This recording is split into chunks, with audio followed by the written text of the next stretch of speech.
que vai virando voz, que vai virando convicção, que vai se transformando em declaração, até que vira uma proclamação.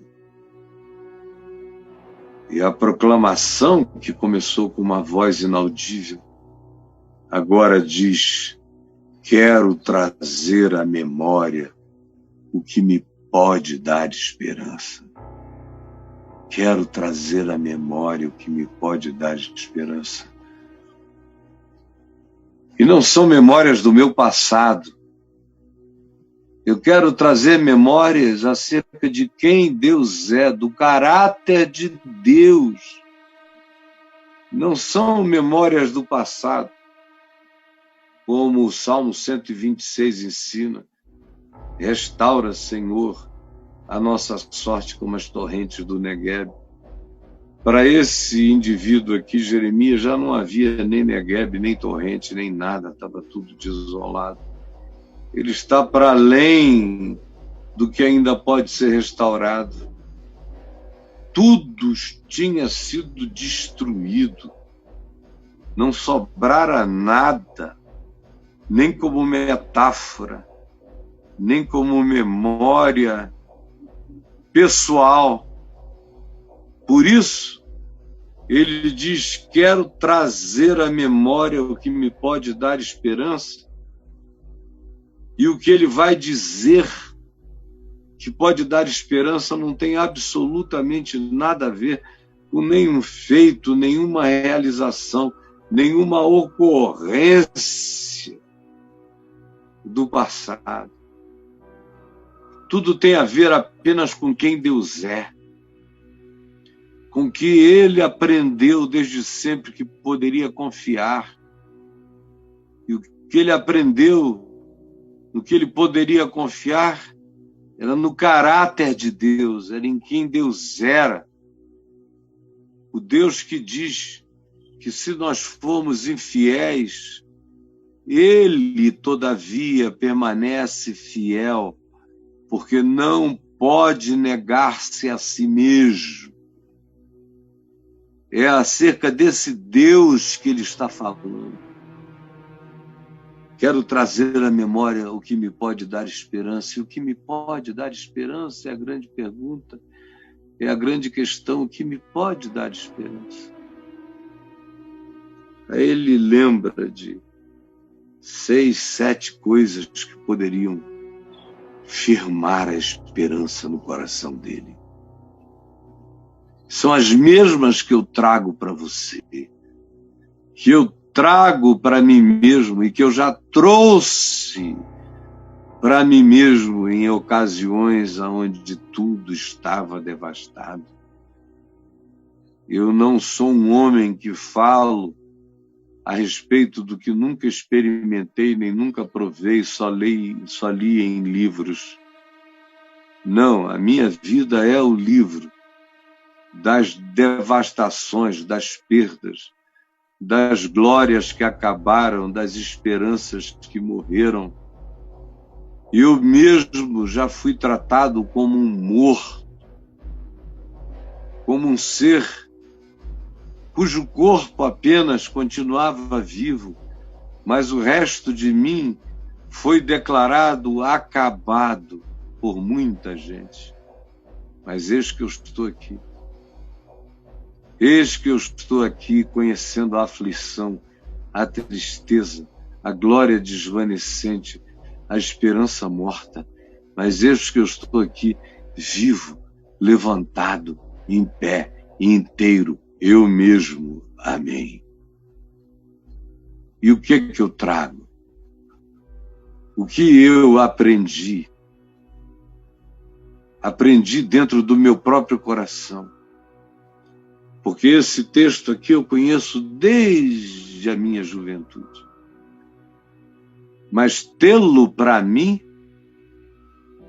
como algo inscrito dentro do meu ser é outra coisa.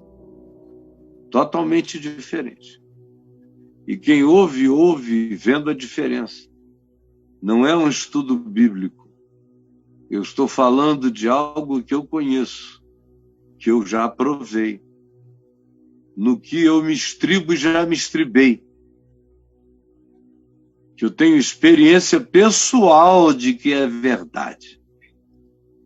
Eu quero trazer à memória o que me pode dar esperança. E o que me pode dar esperança é a pergunta.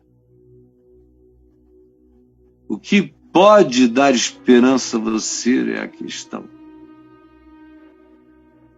A primeira coisa que ele diz que pode dar esperança, deu a ele, deu a mim, pode dar a você, é maravilhosa.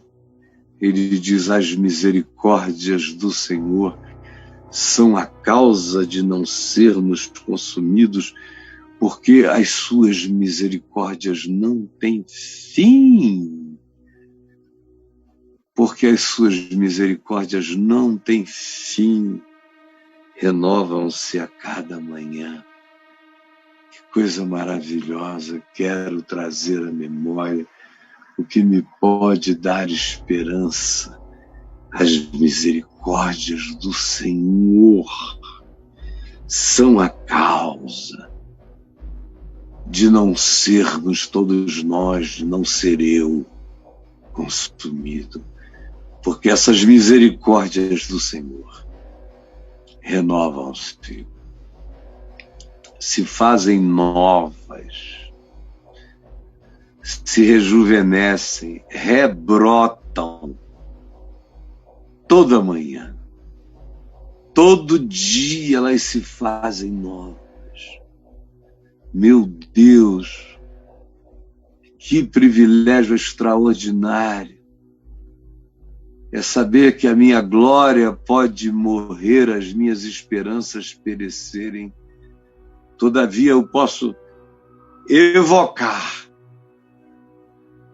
eu posso puxar de dentro para fora, eu posso morder e puxar para cima e contemplar aquilo que nunca me deixou e nunca vai me deixar, que me habita. Só eu é que fico às vezes sem saber, porque eu sou muito impressionado com o meu sentir. E quando eu me sinto devastado, parece que o que é verdade acabou. Mas as verdadeiras realidades de Deus não são sentimentais nem emocionais. Elas são realidades da fé, que eu posso abocanhar dentro de mim, puxar e declarar e dizer que as misericórdias do Senhor são a causa de não sermos consumidos, porque elas se renovam, elas se refazem, elas rebrotam a cada manhã. Cada manhã. Essa é a primeira coisa que me dá esperança em qualquer hora, em qualquer tempo. Morre o pai, eu tenho esperança. Morre a mãe, eu tenho esperança. Morrem filhos, eu tenho esperança. Eu perco tudo, eu tenho esperança. Vão-se praticamente todos os milhares de amigos, eu tenho esperança. Declaram-me morto, eu tenho esperança. O mundo inteiro me sepulta, eu tenho esperança. Eu tenho esperança. Por quê? Porque eu sou filho das misericórdias. Dessas mesmas misericórdias que se diz que vão de eternidade a eternidade, de eternidade a eternidade. Uma eternidade só é pouco para elas, elas vão de eternidade a eternidade. Não é nem de década em década, eu vivo algumas décadas, elas vão de eternidade a eternidade. Não é nem de século em século, de milênio em milênio. Não, é de eternidade a eternidade. Não é, elas não são medidas por anos, nem por bilhões de anos, elas vão de eternidade a eternidade. Do Big Bang para cá, a gente teve apenas 14 bilhões e 500 milhões de anos, ou seja, nós não tivemos nem nada de uma eternidade. Mas as misericórdias do Senhor vão de eternidade a eternidade.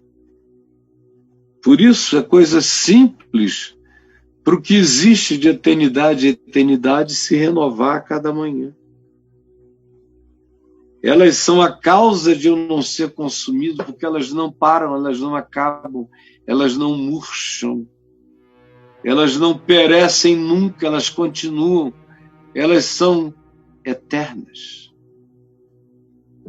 A misericórdia de Deus, misericórdia significa ter um coração conduído pela miséria do outro. Isto é misericórdia. Esse condoer-se pela miséria do outro, nem Deus vai de eternidade a eternidade. Por isso, as misericórdias são a causa de não sermos consumidos. Não fomos, não somos, não seremos. Você me entendeu? Você não será consumido. Creia nisso. Você não será consumido. Essa é a primeira razão. Bastava essa, né? Não bastava? Para mim, bastava essa. Eu saber que as misericórdias dele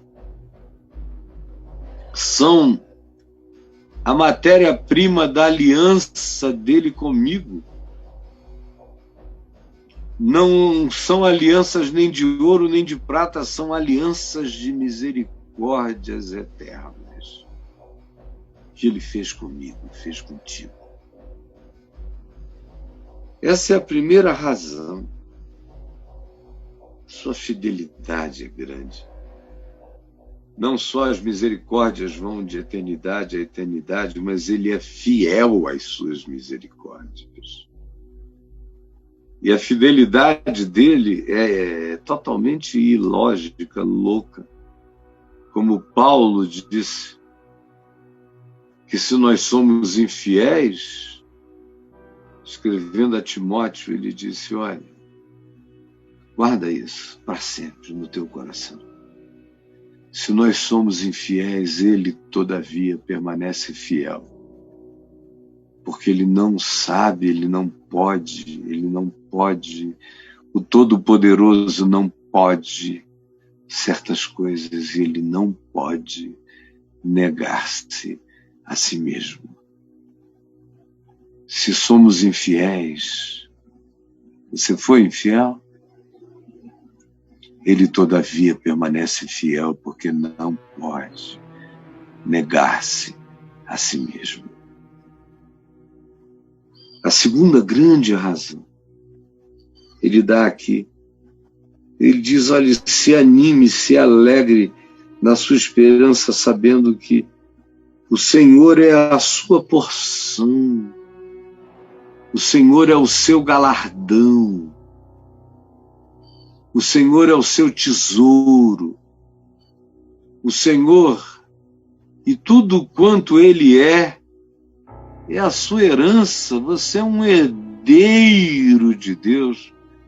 Não importa se derrubaram os muros de Jerusalém, se destruíram o templo, se arruinaram a sua casa, se castraram os jovens dessa geração, o Senhor, todavia, continua a ser a sua porção, a sua herança.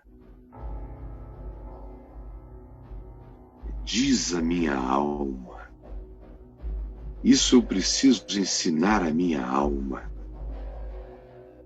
Eu preciso ensinar a minha alma isso todo dia. Se as misericórdias são eternas, então minha alma aprende isso. Aprende isso, Senhor, é a tua porção e a tua herança.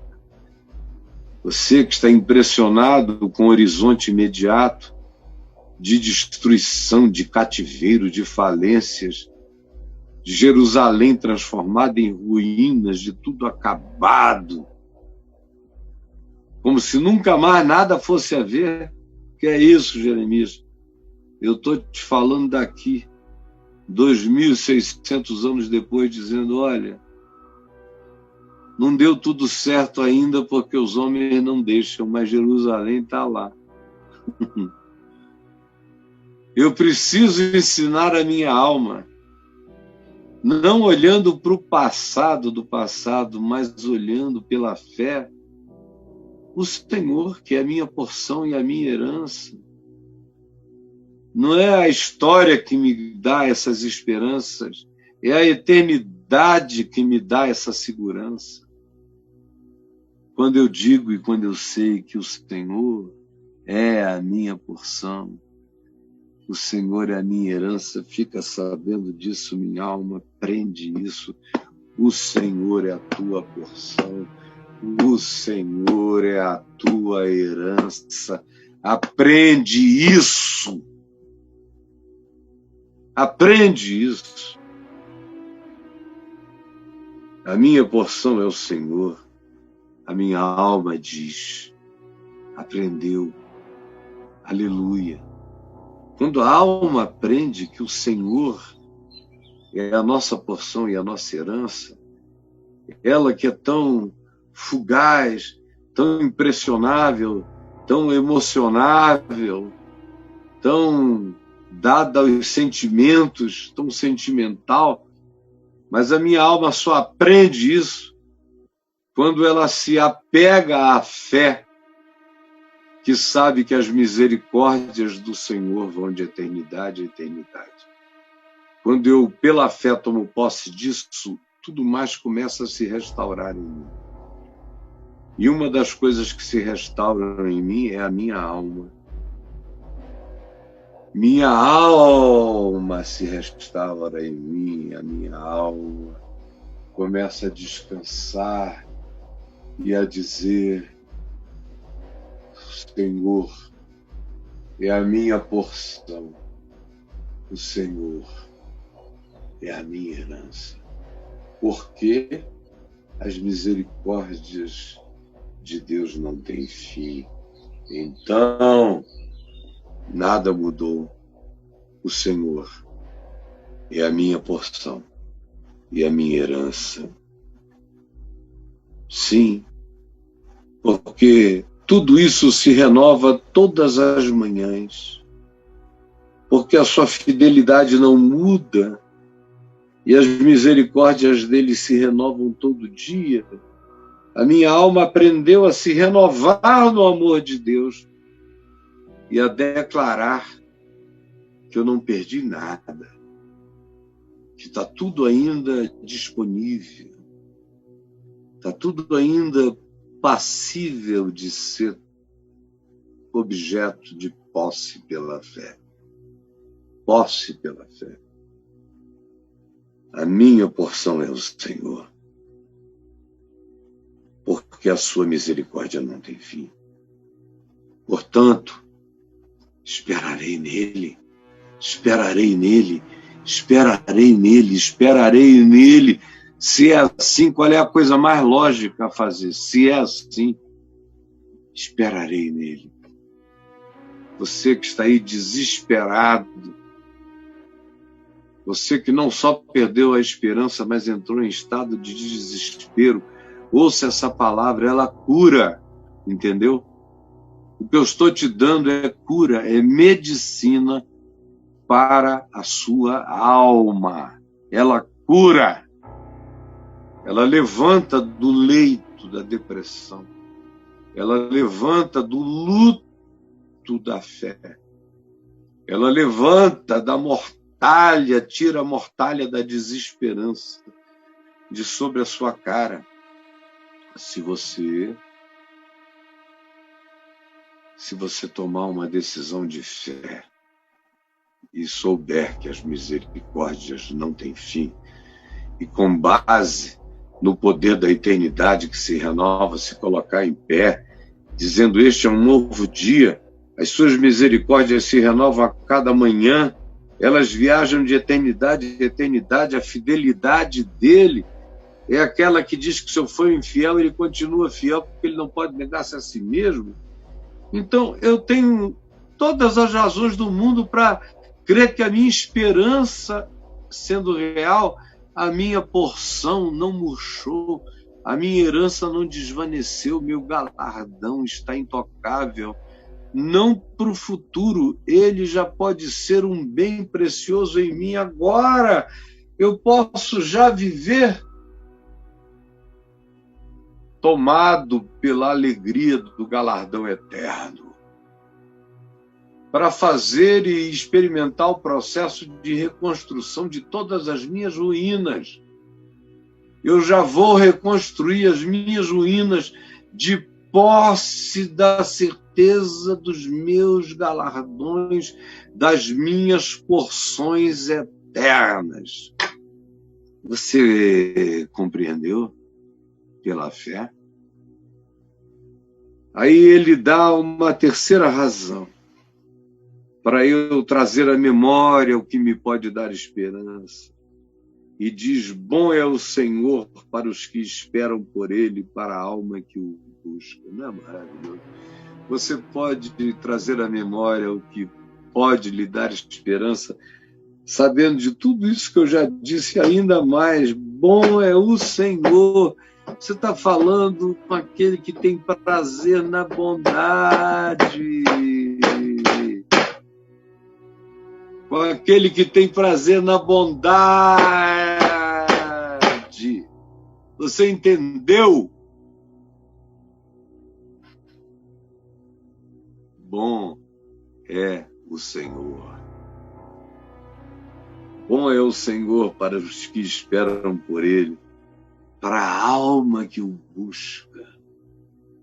Você já sabe que isso tudo é imutável, que ele é a garantia de todas as coisas, mas nem por causa disso a minha alma deixa de buscar. E eu o busco toda hora, todo dia. Meu coração fala com ele diuturnamente, mesmo quando eu estou falando com os outros, quando os outros estão falando comigo. Ai de mim se não falasse com ele o tempo todo. Meu Deus, quando a gente para de falar com Deus enquanto a gente fala com os outros, a gente fala muita besteira. Quando a gente para de falar com Deus enquanto os outros falam com a gente fala muita bobagem. Quando a gente para de falar com Deus enquanto a gente pensa os nossos próprios pensamentos, a gente pensa muita idiotice. Eu preciso falar com Deus ininterruptamente para que o meu pensamento não se corrompa, para que a minha palavra não se distorça, para que a minha compreensão não se torne turva. Eu busco o Senhor, eu falo com Ele, eu converso com Ele, eu oro sem cessar. Ele é bom para os que esperam por Ele. Ele é bom para a alma que o busca e que não perde o foco. A alma que o busca mantém o foco nele. Mantém o foco na bondade dele. Na bondade dele para comigo. Para com os que esperam.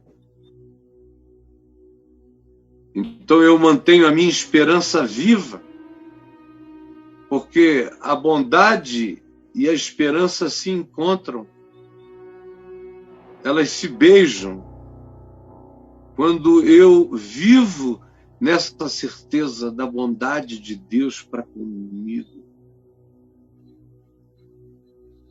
Bom é o Senhor para os que esperam por Ele, para a alma que o busca, que o invoca, que se mantém nesse estado, que faz da sua respiração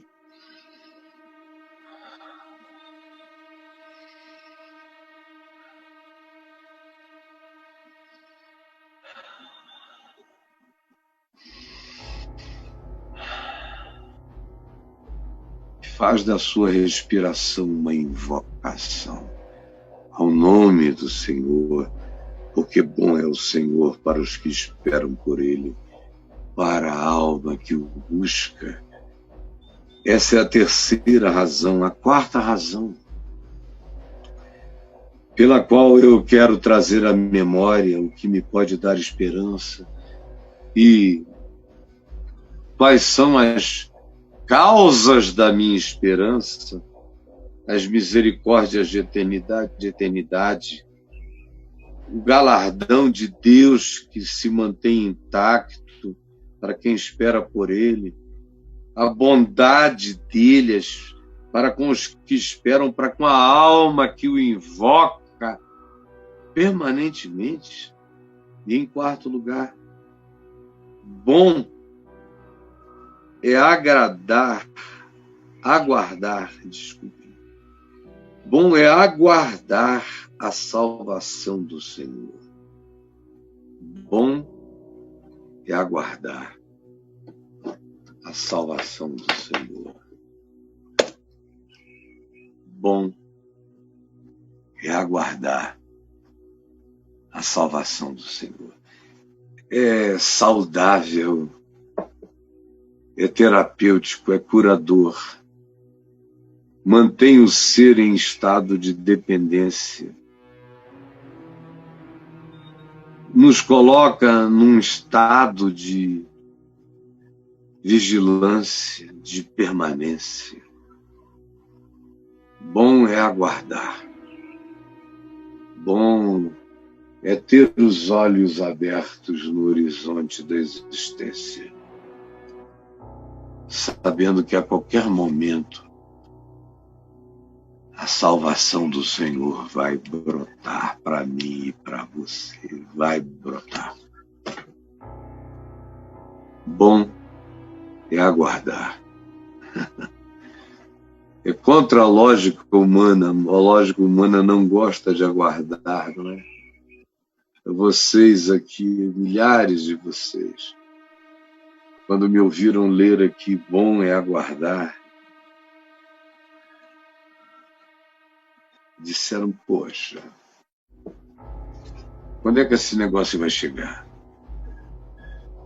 Ainda tem essa coisa de aguardar, especialmente nessa geração que não sabe esperar nada. Essa é uma geração que não sabe aguardar a salvação. Uma uma geração desesperada. A salvação tem que ser instantânea e ela não é. Deus tem que ser instantâneo e na maioria das vezes ele não é. Às vezes ele é, mas é às vezes. Na maioria das vezes, aqui no espaço-tempo que Deus criou, ele ensina a gente a viver o espaço e viver o tempo. Portanto, ele nos ensina a capacidade de ter esperança, de ter paciência, de ter espírito de resignação, de ter calma, de ter pacificação, de ter resiliência, tenacidade, perseverança, coragem, fé, porque a fé cresce não na instantaneidade das respostas, mas no aguardo delas é que a minha fé se desenvolve, se expande, ela cresce. Cresce. Por isso é bom aguardar. Bom é aguardar a salvação do Senhor. E olha só, e isso em silêncio. Ai, ai, ai, ai, ai, ai, ai.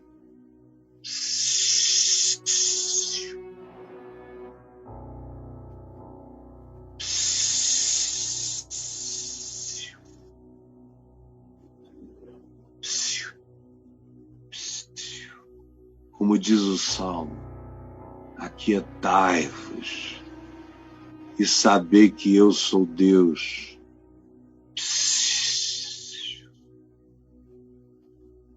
como diz Deus no profeta Amós.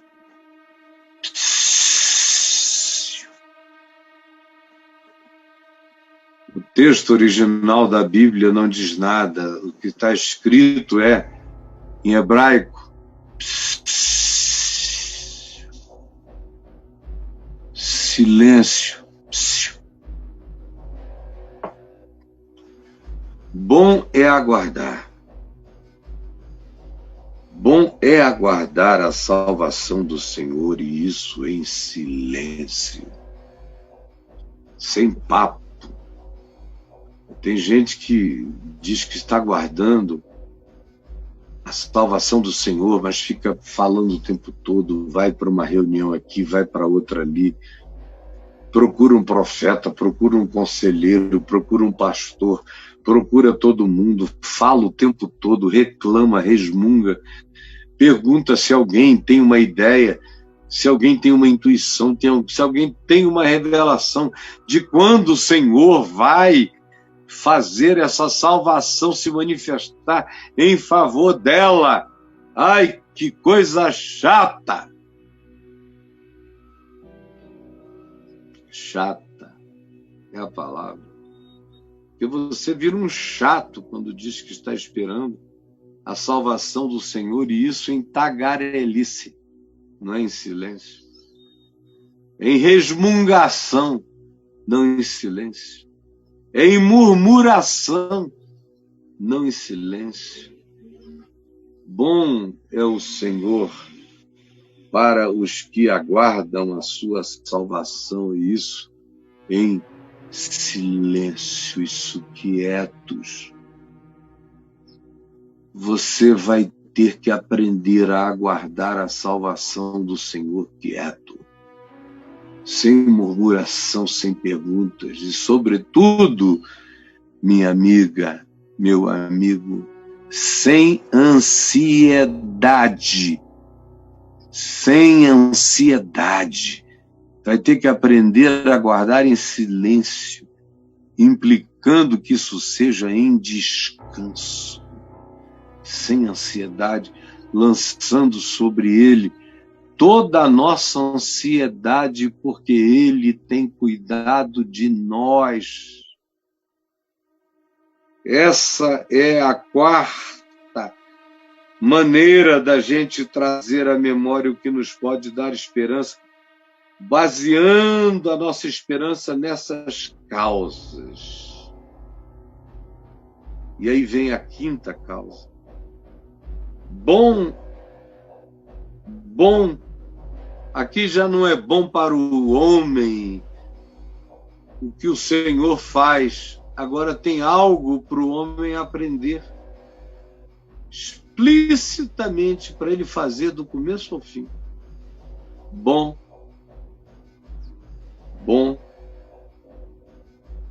é para o homem. Bom é para o homem, bom para você, bom para mim. Aí você diz o quê? Suportar, aguentar. Bom é para o homem aprender a aguentar. Aprender a aguentar.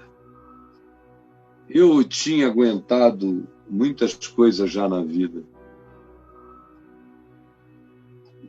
Dos 18 anos para frente, eu aguentei muitas coisas. Eu aguentei a traição fraterna de muitos amigos que eu queria muito bem, amava mesmo, como se fossem irmãos. De repente eu fiquei sabendo que eles falavam mal de mim, que eles eram cheios de inveja a meu respeito, porque eles eram só aproveitadores.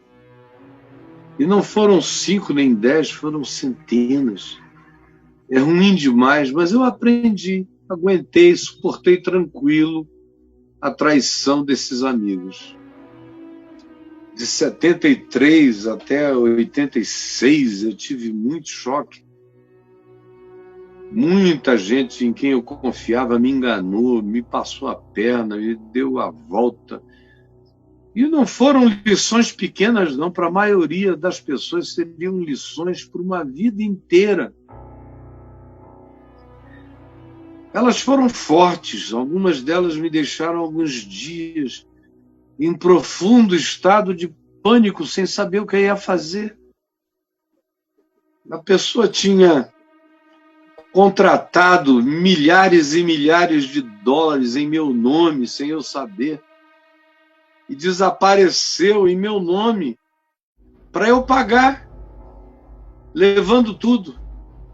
E eu era só um pastorzinho simples e pobre. Imagina a angústia, a família para sustentar e com vergonha de dizer que o teu grande amigo fez isso. É um bocado pesado. Antes disso eu tinha tido outros, e outros da mesma natureza, e alguns outros de outra natureza, que simplesmente amanheciam um dia, nunca mais falavam contigo para sempre. Gente que você amava, amava, amava, amava. Que estranho não ser sentido. Mais de 30 e tantos anos depois, eu ainda amo. Amo. O que eles fizeram não mudou nada em mim por eles. Eu os amo, tenho até saudade deles às vezes. Mas foi uma dor, e não foi um só, foram vários na mesma toada. Eu já tinha tido alguns sofrimentos, já tinha sepultado um filhinho. Tem gente que fica 10 anos no terapeuta porque sepultou um filho com um dia de vida, meio dia de vida. Eu sepultei um com 10 horas de vida. Lindo, lindo, lindo, lindo, lindo. Luiz foi o nome dele. Mas eu passei batido. Muitas coisas tinham havido, muitas tristezas, muitas decepções pequenas, muita gente em que eu confiava, que eu descobria de repente que o cara era um estelionatário. E quando você é pastor de igreja, meu Deus, você tem tanta decepção. Mas olha, eu passei por tudo isso assoviando, nunca me foi um problema. Eu nem considerava isso tribulações. Quando alguém sabia que vinha falar comigo e me dizia, poxa, Caio, quanta tribulação você vem passando, eu dizia, desculpa, qual? Quais? Porque eu nunca tratei isso como tribulação. Sempre foram coisas apenas da natureza humana. E os anos passaram e fiquei tão acostumado, a casca ficou tão grossa, que de 87 para frente eu tive milhares de outras e nem sentia mais. Só tenho a memória de todas elas, mas não tenho a emoção de nenhuma delas.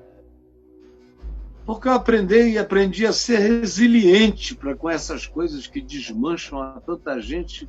A mim elas não causam nada. Não causavam, hoje então é que não causam nada. Registro, oro, lamento e sigo. Porque aprendi que é bom para o homem suportar o jugo. Suportar o jugo é aquela coisa desigual, a injustiça. O teu lado leva infinitamente mais peso do que o do outro. Eu já suportei muitos jugos. Jugos desiguais em tudo que você quiser. Jugo desigual é o meu nome, se você quiser. Até o dia de hoje. Vou carregando, eu levo as coisas, mas sabendo que eu vou levar quase sozinho, porque pouca gente vai ajudar. Mas é bom. Isso faz você ficar forte. Isso te dá força na desesperança, coragem. Isso te faz um criador de soluções. E quando você é um criador de soluções, você também é um mantenedor de esperanças. Bom é para o homem suportar o jugo na sua mocidade, que bom é que eu venho aguentando o jugo desde 18 anos de idade, eu venho carregando jugos muito pesados e desiguais, e fui ficando treinado, fui ficando forte, ganhei musculatura para enfrentar tudo isso, sem fazer disso uma tormenta para mim, pode ter certeza. Bom é para o homem suportar o jugo na mocidade. E aí, Jeremias, falando da parte do Senhor, dá um conselho àqueles que estão experimentando o jugo. Há muito tempo, ele disse, olha, assente-se solitário e fique em silêncio. Se quer aprender a suportar o jugo, não transforme isso num espalhamento de histórias. Fique calado. A gente se enrijece, se fortalece para suportar o jugo. Quando o jugo pesado vem, e ele é desigual, ele é perverso, ele é injusto, mas a gente, ao invés de ficar reclamando, se auto-vitimando, com autopiedade, com pena de si mesmo, a gente se assenta solitário. Pondera solitariamente, em silêncio,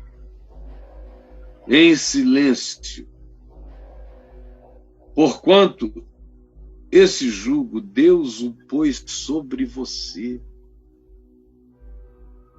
Quando eu aprendi a tratar tudo isso como treinamento, o jugo como fortalecimento, nenhuma autovitimização jamais passou pela minha cabeça, senão eu teria parado aos 22 anos.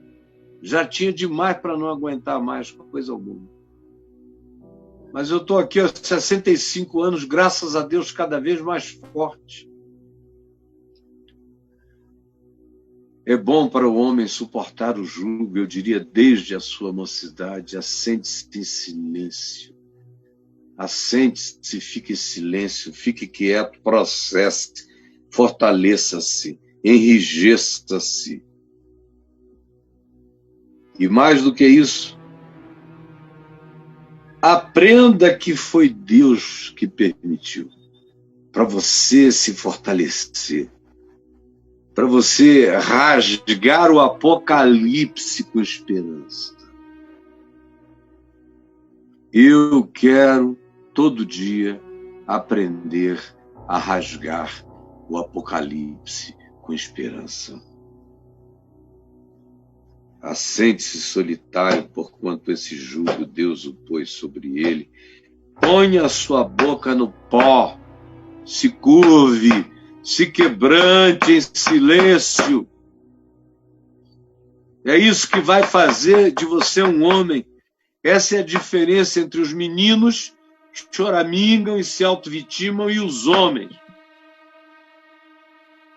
que entendem que é bom suportar o jugo desde a mocidade, que aprendem a ficar solitários, a viver isso em silêncio, a entender isso como lição de Deus, a colocar a boca no pó, falar só com Deus, sabendo que talvez ainda haja esperança. É bom viver certas coisas que a gente não sabe se terão cura ou não. É bom. O período dessa ignorância silenciosa, quando é silenciosa, quando é quieta, quando a gente bota a boca no pó, sem saber se haverá esperança ou não, mas perseverando silenciosamente em Deus, isso é bom, isso é maravilhoso, porque quem se levanta daí é outra pessoa. Quem se levanta desse estado é uma outra pessoa.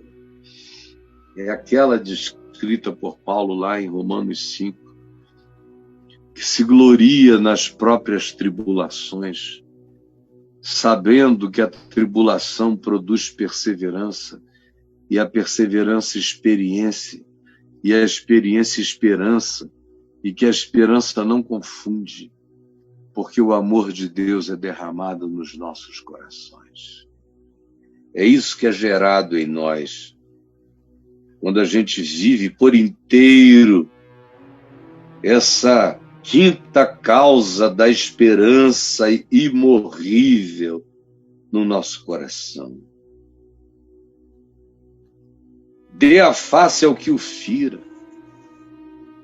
É a continuidade. Enquanto você está vivendo o jugo desigual, sempre tem alguém te ferindo. Enquanto você está carregando o peso da desigualdade, tem sempre alguém te machucando. Não perca seu tempo lutando de volta, nem batendo de volta, nem discutindo, nem debatendo, nem explicando. Não faça nada. Dê a face ao que o fere. E outra coisa, farte-se de afronta. Isso aqui é maravilhoso. Farte-se. Coma a afronta toda. Aprendendo a dizer tem mais, não para o outro, para não provocá-lo, mas em você mesmo. Tem mais? Se vier mais, eu vou comer com ações de graças. Tem mais afronta? Se vier mais, eu vou comer com ação de graça. Isso eu te digo, meu irmão. Até aqui, pode ser que venham maiores que eu não conheço. Mas até aqui, eu aprendi. Fui aprendendo e aprendi. Hoje eu sei que eu aprendi. A não ferir de volta. A dar a face a quem me afronta. E aprendi a me fartar.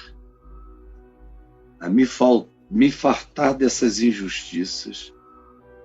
A comer a afronta e dizer, Senhor, está tudo diante de Ti.